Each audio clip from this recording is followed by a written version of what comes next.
Amnesia made me forget I was the wicked supporting character. After the amnesia, all memories of me playing the role of a truly wicked supporting character completely vanished. I hastily messaged everyone, "Sorry, I just lost my memory. May I ask who you are?" Immediately, my phone vibrated nonstop, with a total of 4 calls.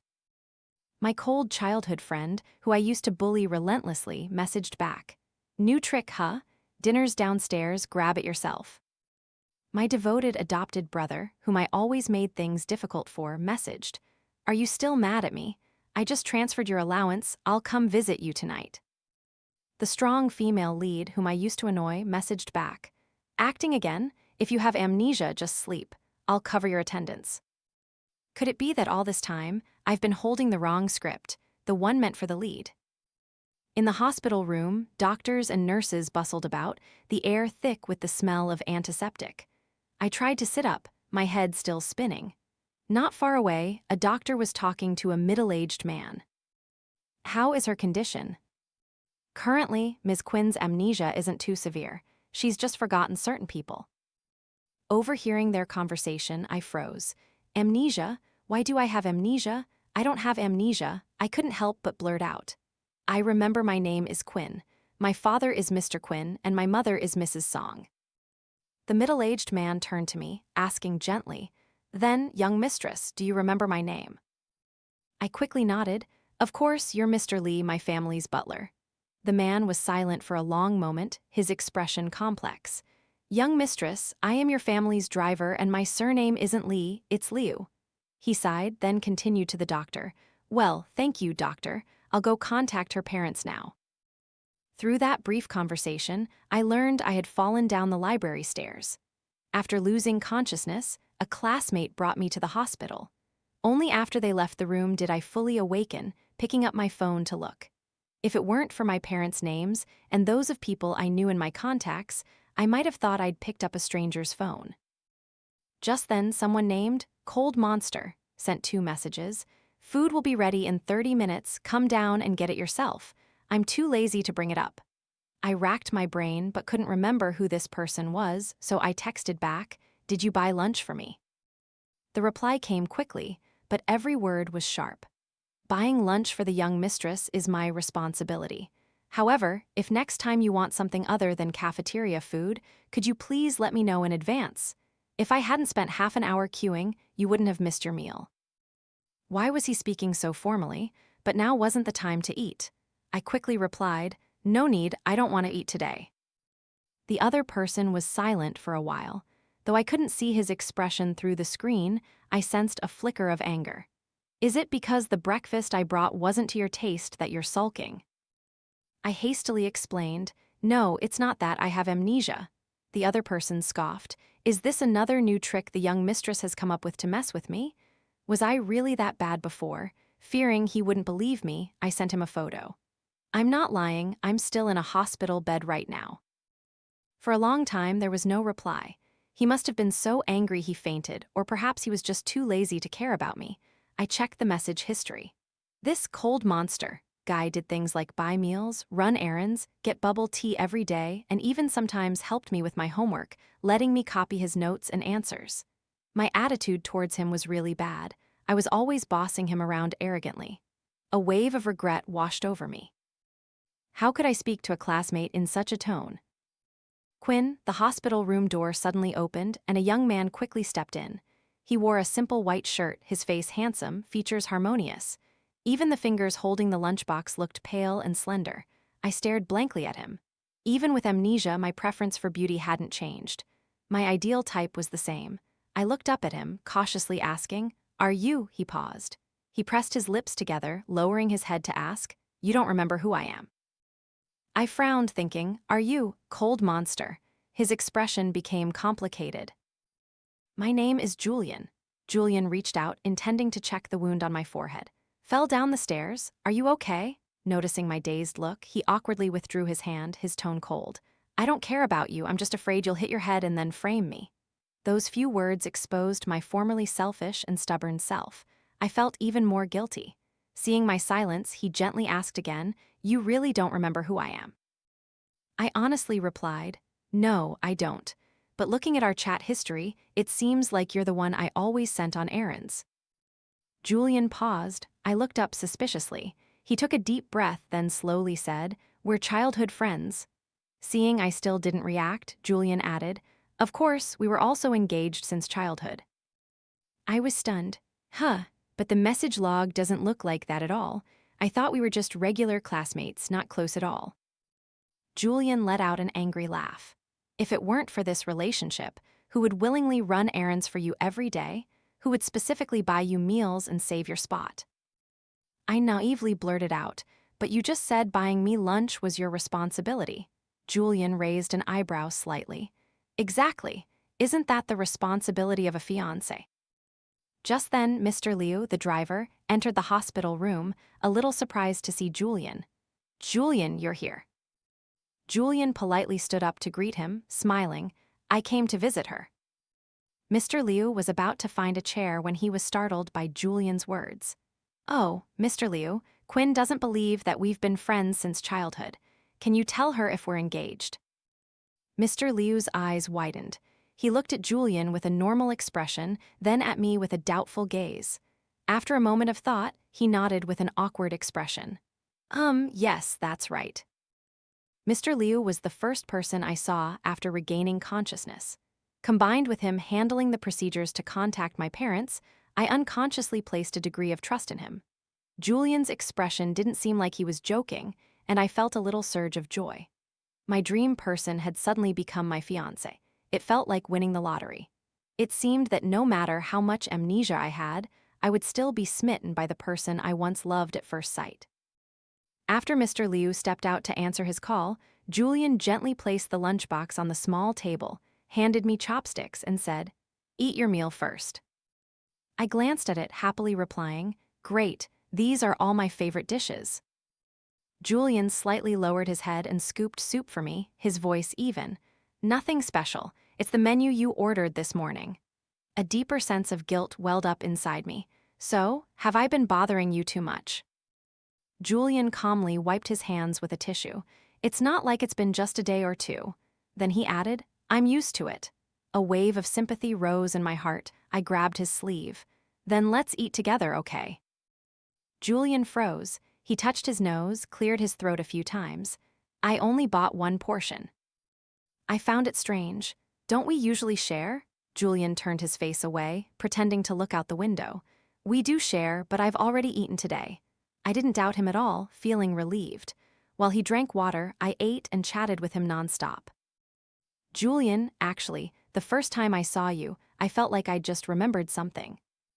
He choked on his water, coughing repeatedly, nearly losing control. "You remembered?" Julian's voice sounded a little strange, no longer as calm as before. I nodded. "Yes, the first time I met you, I felt like we were a perfect match." I smiled, saying, "It's clearly destiny. No wonder you're my future husband," I added. "Besides, even if I have amnesia, my standards for choosing a partner haven't changed. The ideal person in my dreams looks exactly like you." His handsome face gradually flushed, and his earlobes turned bright red, as if they were about to bleed. Julian hastily stood up, nearly knocking over the small table. Julian tried to remain calm, but his flushed face betrayed his emotions. He waved his phone in his hand.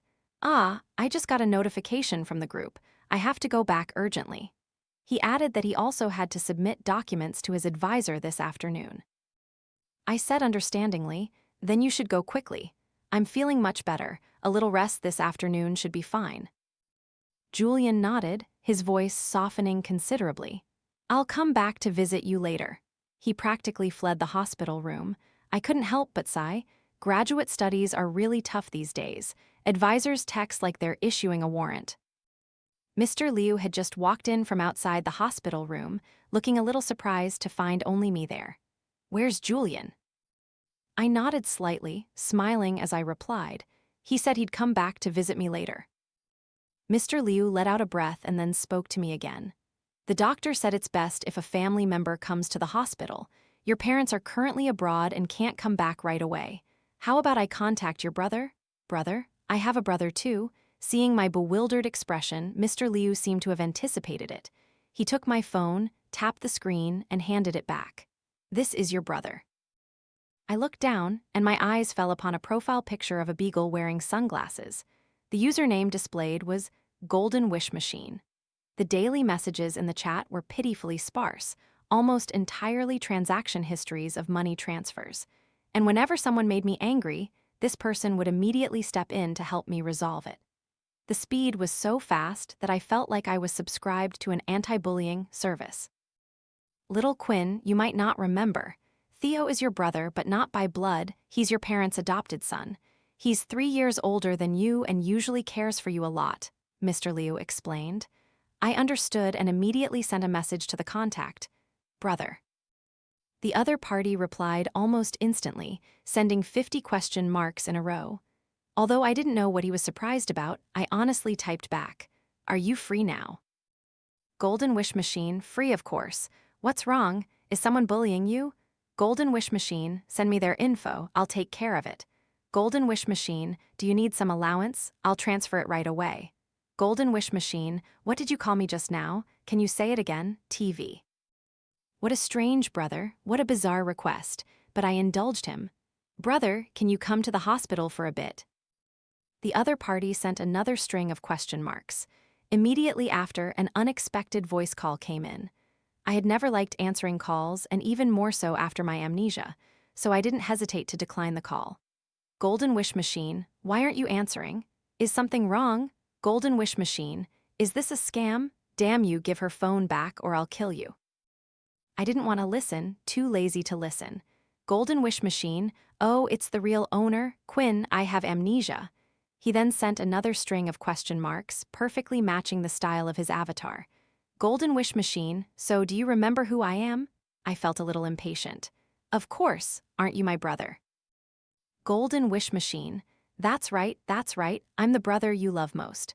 Don't just randomly add strange words to my name, okay? I pretended not to see it. If you're free, can you come to the hospital for a bit? The doctor wants to see a family member. Golden Wish Machine, send me the address. After sending my location, I was afraid he'd worry, so I added, don't worry, I'm fine. Golden Wish Machine, okay, big brother is coming right away. I reassured him, no need to rush, Mr. Liu is in the room with me, and my fiancé just visited me too. The other party was silent for a moment, then quickly followed with a string of astonished question marks. Golden Wish Machine, who's the fiancé? Who's that guy? Not long after, Theo rushed in.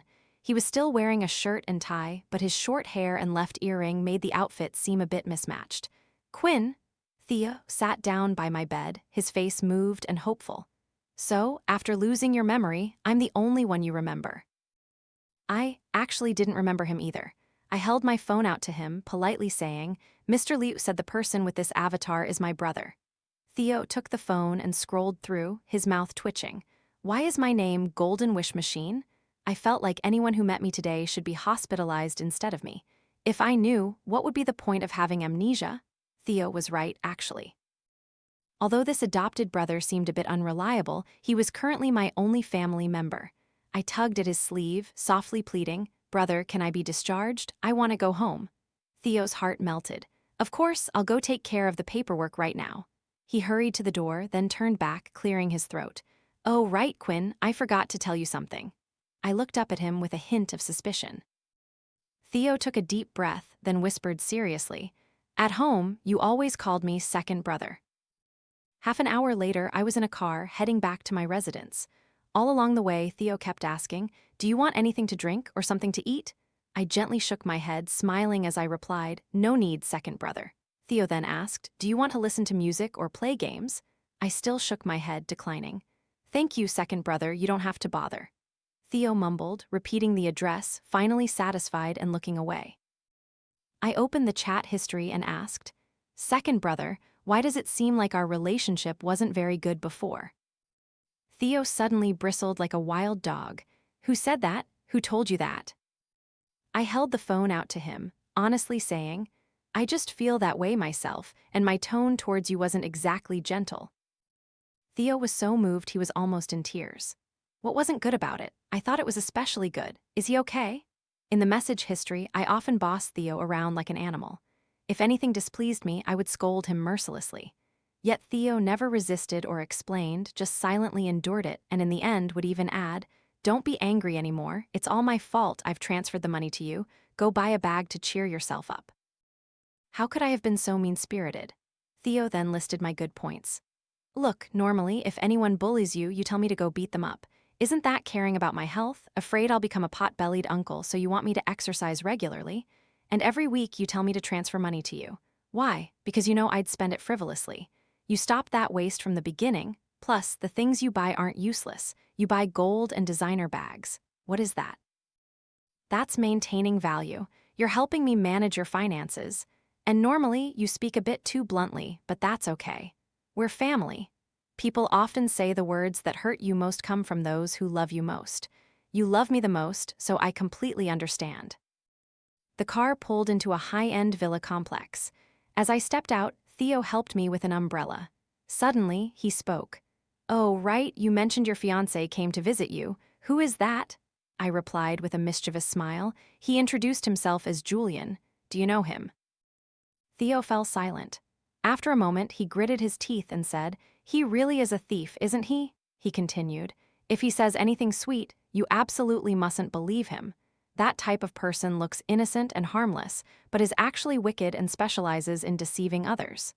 No sooner had he finished speaking than a light laugh echoed from ahead. "Are you talking about yourself?" I looked towards the girl standing on the stairs. She stood with her arms crossed, watching us with a half-smile. I glanced doubtfully at Theo beside me. "Didn't he say I only had one brother? Do I have a sister too?" Theo stammered, That's Iris." As he said this, Theo carefully observed my reaction. "She's Aunt Wang's daughter who works at our house. Her house is being renovated lately, so her parents asked her to stay here for a few days over the weekend." In the car, Mr. Liu had mentioned that there was a housekeeper who had taken care of us for over 20 years. That must be Aunt Wang. Seeing I had no reaction, Theo whispered in my ear, "Let's not mind her. Let's go to your room and rest first. Remember to take your medicine later, okay?" Hearing this, Iris frowned slightly, but she still ignored us and stepped aside to let me pass. Even after I had walked up the stairs, I still saw Iris standing near the main entrance. Noticing my gaze, she subtly glanced back. Iris was very beautiful, so beautiful that people would turn their heads to look at her on the street. Her slightly slanted, peach blossom eyes added a touch of coolness. I tilted my head, smiled, and waved at her. Iris was momentarily stunned. The next morning, I received several consecutive video calls from my parents. My mother was crying on the other end of the line. I comforted and appeased her, simply saying that the doctor would come to the house at any time to check on my recovery. Only then did they feel at ease. As soon as I hung up, there was a commotion downstairs. I slipped on my slippers, went to the door, and peeked down. Both Theo and Julian wore annoyed expressions. Iris, however, calmly sat on the sofa watching TV. "You scoundrel," Theo gritted his teeth, eyes sparking with fire. "She has amnesia, and you dare to take advantage of it to claim you're her fiancé? Your nerve is astounding." Julian calmly poured himself water. "Did I say anything wrong? We already have an engagement to begin with." Theo was so angry he wanted to punch him. "What kind of engagement is it if no one came? Clearly, before, you two were like oil and water, always fighting whenever you met. You even resented her for always using her fiancé status to boss you around. Why don't you mention that too?" Julian calmly corrected him. "That's not it. Before high school, our relationship was quite good, you're mistaken. This isn't even the important issue." Theo was so furious he almost fainted. He'd never seen anyone so shameless. Iris stood nearby, observing for a while, then lazily interjected. "That's hardly rare, I think you're just as bad." Iris yawned. "You even forced her to call you brother. Clearly, at home, you don't even deserve a name, isn't your code name Hey? And you say she clung to you the most. I think it was Asterisk you who used to cling like a hungry leech." Only then did Theo snap to attention, so furious he laughed, then snapped at Julian, forgetting Iris was there. "Iris, this is my house. How dare you speak like that?" Iris calmly looked up. "I know, right? If your parents hadn't insisted, why would I be here?" The atmosphere downstairs among the three became tense, noisy, with no one backing down. I hesitated for a moment before speaking up. "What are you all arguing about?" All three looked up at me on the second floor. Theo reacted fastest, quickly forcing a laugh. "Quinn, we're just chatting." Your chatting sounds awfully aggressive. I tilted my head, ignoring him, and looked at Julian, who was standing behind. Julian, why are you here too? Julian didn't hesitate to push Theo aside, stepping towards me with a much gentler voice. I came to pick you up for school. Theo grabbed his collar. You need him to pick her up. Am I invisible? Both of them looked at me simultaneously. Quinn. My gaze, however, turned to Iris, who was bowing her head, drinking tea, as if this whole affair had nothing to do with her. Iris, do you also study at S University? Startled as the topic unexpectedly shifted to her, Iris, who was sipping tea, choked. She quickly tried to maintain her composure, dabbed her mouth with a tissue, then looked up at me with a complex gaze. Yes, why? I smiled softly, my eyes sparkling with interest. Then let me go with you. Throughout the journey, Iris's conversations with me could be counted on one hand. To ease the awkward atmosphere, Mr. Liu continuously explained her background to me. That's when I learned that Iris also frequently came to play at my house when we were children. Even though she was the housekeeper's daughter, she received a lot of love from my parents. From a young age, she had a quiet, reserved personality, completely opposite to mine. Mr. Liu spoke more and more casually, gradually losing his reservations. Little Quinn, you and little Iris grew up together. If you ever have any disagreements later on, just speak your mind openly. You're all still good friends. I frowned slightly. Iris and I have conflicts. A few coughs came from beside me. Iris had quickly changed the subject. She bowed her head to look at me, her voice cold. Your brother said you have amnesia. Are you just acting again? Before I could open my mouth, Mr. Liu quickly defended me. Of course not. I was the one who handled the young mistress's admission procedures. Iris remained silent, saying nothing further. I saw her resting her hand on the window, looking out, lost in thought. Unable to suppress my curiosity, I gently asked, Iris, what kind of person was I before? Iris didn't turn her head, but her words were directed at me. Why don't you ask Theo and Julian? I buried my face in my hands, sighing. Everything those two told me was half-truths and half-lies, just showering me with praise. I don't trust them. So you'll trust me? Iris turned to face me, calmly listing my flaws. You were selfish, arrogant, stubborn, cruel. Whenever something didn't go your way, you'd throw a tantrum like you were possessed. I was dumbfounded. Iris's voice remained calm. If I say that, do you believe me? I thought for a moment, then nodded. This time, it was her turn to be stunned.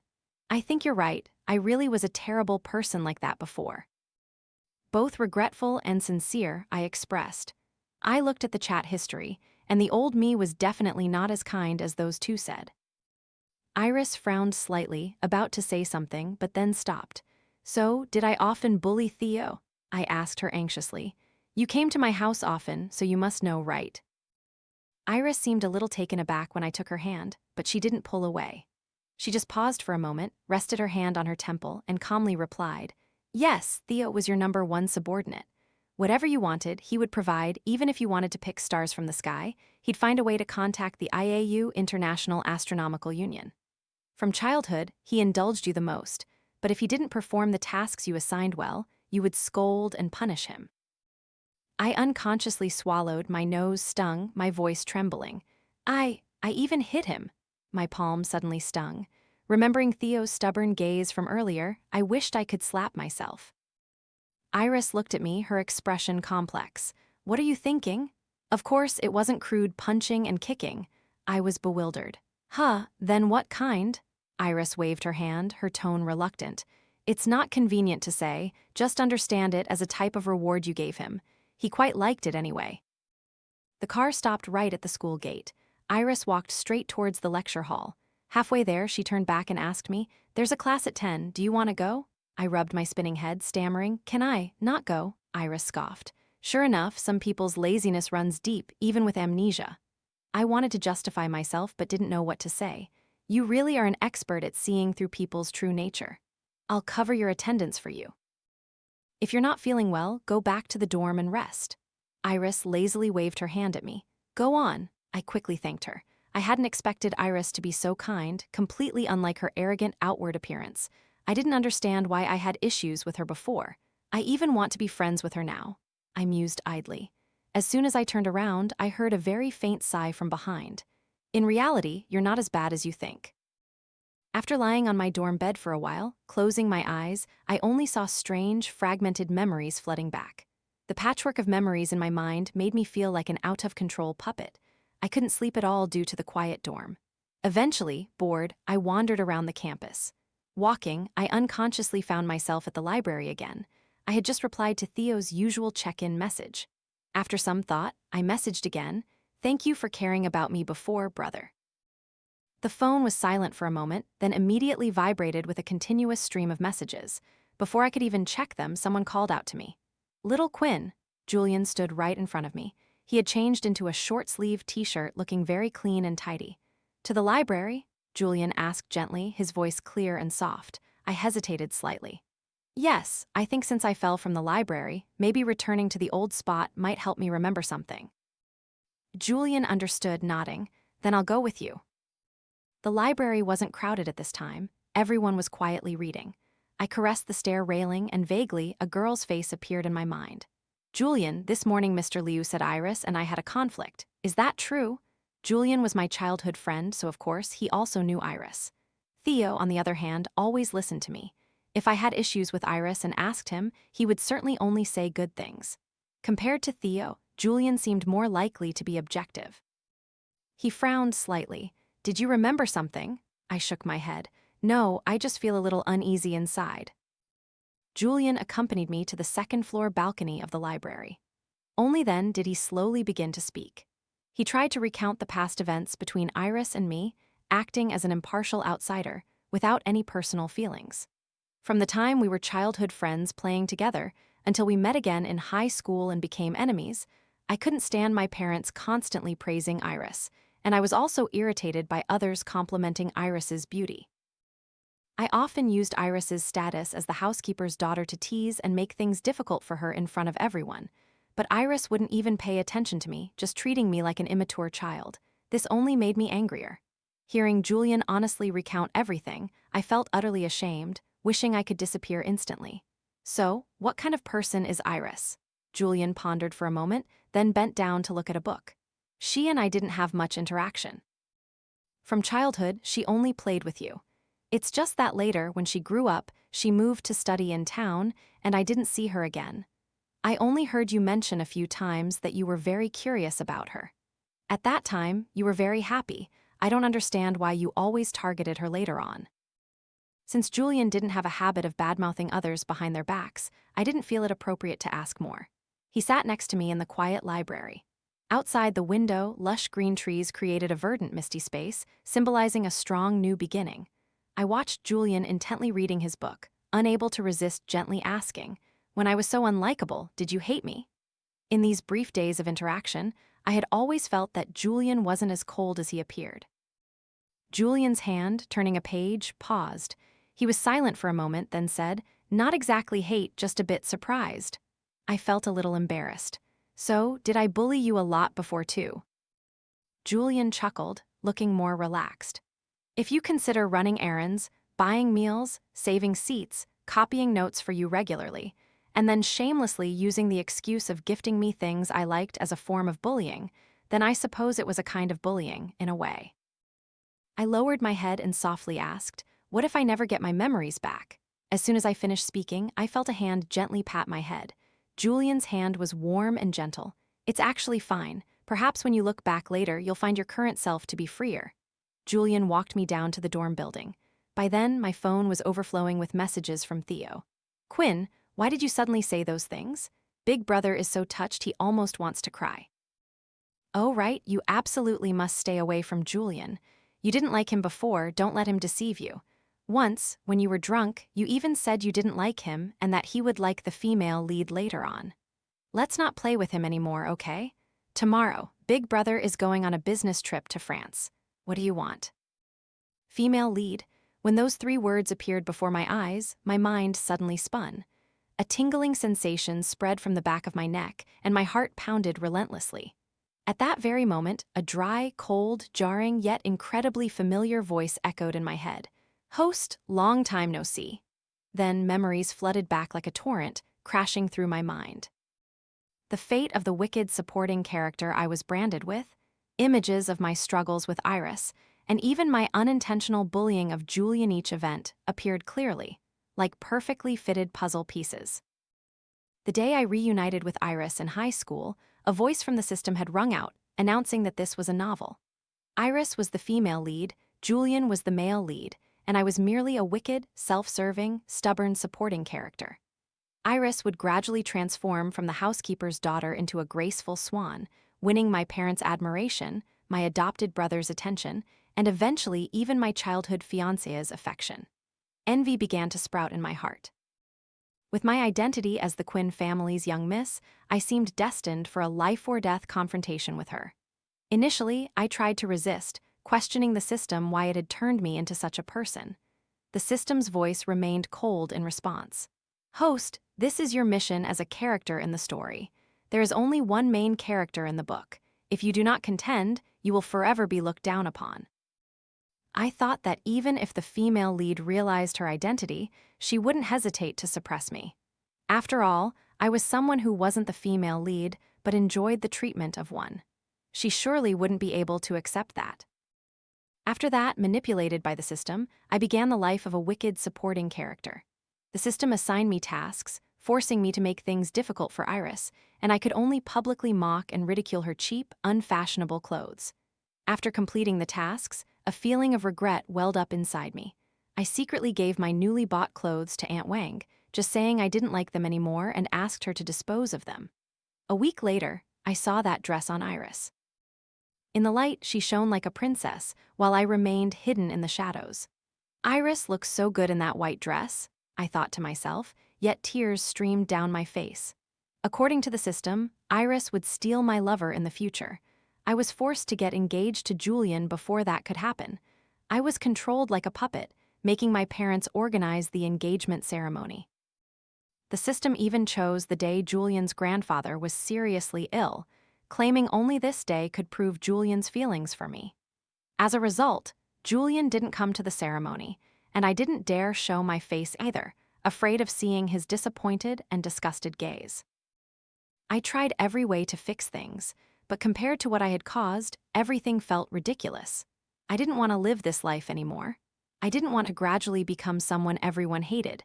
I requested to end the mission, only to receive a cold refusal from the system. It said I was a supporting character and had no right to end it. So I lived my days in anxiety, then fell down the library stairs. As my body hit the ground hard, the only thing I thought was that I could finally rest. Mission cannot be terminated. Previous host slowed progress due to amnesia. Please restart. Please restart. Deadline, time. The system's voice still echoed in my ears. I knelt on the ground, unable to stop myself from screaming. I'm not doing it anymore. Suddenly, I fell into a warm embrace. The sweet scent of citrus filled my nose. The world seemed to stop. The system's voice in my head abruptly went silent, as if cut off by a power outage. Iris held me, gently patting my back to comfort me. It's okay, we're not doing it anymore." She gritted her teeth, her voice softening. "I didn't know, I'm sorry, it's all my fault." I was held tightly by Iris, my sleeve soaked with tears. "Iris?" I froze, quickly pushing her away. The system had warned me that if it detected any actions contrary to my assigned personality, I would be punished. "It's okay," she said, gripping my wrist. She clumsily comforted me, whispering each word, "Everything is over now." I sat stunned in Iris's dorm room. Only the two of us were there. She handed me a glass of water. "So, you're also bound by a mission? You knew you were the female lead in this story?" I held the glass, frowning as I questioned her. Iris gently bowed her head and replied, "But I had no idea that the price of becoming the female lead was for you to become a wicked supporting character. The system only told me that I was bound to the role of the female lead and could gradually rise from nothing. It tricked me into believing that everyone around me was manipulative and that the only person I could trust and rely on was myself." A dreadful silence filled the dorm room. "So, everything you did to me before, all the difficulties you caused me, I can let go of. I thought that since childhood, you'd been spoiled, and it was only natural for you to get angry or jealous if you heard a few unpleasant words. Even if you went a bit too far, in my eyes, you were just a little girl afraid of losing your parents' love. but I didn't realize you were being coerced. Oh, right, you can rest assured, I don't have any romantic feelings for Julian at all. I lowered my head, feigning drinking water to hide my reddened eyes. I wasn't jealous of you, I said softly. You were already better than me. You're gentle, profound, intelligent, understanding, and treat everyone with sincerity. Aunt Wang raised you very well. When my parents praised you, I was also happy. You've been my childhood friend. Even if we haven't seen each other for a few years, I wouldn't mistake who you are. Iris was silent, only her eyelashes trembling slightly. I suddenly remembered something and quickly asked, "Wait, what do you mean everything is over?" "Exactly what it sounds like," Iris replied calmly. "I've ended the mission. A supporting character can't, but I can." I was stunned. "But then everything you did before won't matter," Iris smiled. "If that system didn't exist, would my life just end? Society always tries to divide women, but I don't want to follow what it wants." From that day on, Iris's luck seemed to worsen. She barely missed winning prizes in all competitions, and even her overtime pay was hard to collect. In the end, Theo had to step in, punching the boss until his face was bruised. The day Iris finished her internship, I was at home preparing dinner, waiting for them to return. Aunt Wang and I were busy in the kitchen, while Theo and the others tried to help but were shooed away by me. Only Julian was allowed to stay and assist. "Almost done, everyone, don't come in and bother us anymore." Iris and Theo sat on the sofa, watching the busy figures in the kitchen. Theo twirled his ear, not paying much attention. "Even though I don't know why she changed like this, it's nice this way." The innocent, kind Quinn of the past. They absolutely refused to believe she had become wicked. The only explanation, perhaps, was that some evil entity had possessed her. Iris raised an eyebrow. "You like her, so why haven't you confessed?" Theo choked. "I like money, so why don't I go rob a bank? Isn't it because I don't want to?" Iris gave a faint smile, remaining silent. "Theo, I find you strange too. Why do you like staying at my house so much?" Iris lowered her head, drinking water. "It's not because of you anyway," Theo yawned. "I still know myself." He sighed again. "But you don't date anyone, don't your parents urge you?" Iris slowly stood up. "Not every relationship in this world ends with love. You should understand that better than me. Besides, you don't love anyone either." This time, it was Theo's turn to laugh. "Of course. After all, it's a feeling built over 15 or 20 years. How could someone else replace and seize that in just a few months or years?" The two looked at each other, their eyes filled only with mutual understanding. "Everyone, dinner's ready?" Quinn came out from the kitchen, smiling brightly, carrying a tray of food. "Iris, Julian, brother, Aunt Wang, Mr. Liu too, I've made all your favorite dishes." Iris and Theo exchanged glances, then smiled helplessly. "Well, what else can we do?" All Julian could do was pray to live a little longer, not to let the opportunity fall into their hands. Isn't this kind of communal living just another form of reunion? The end.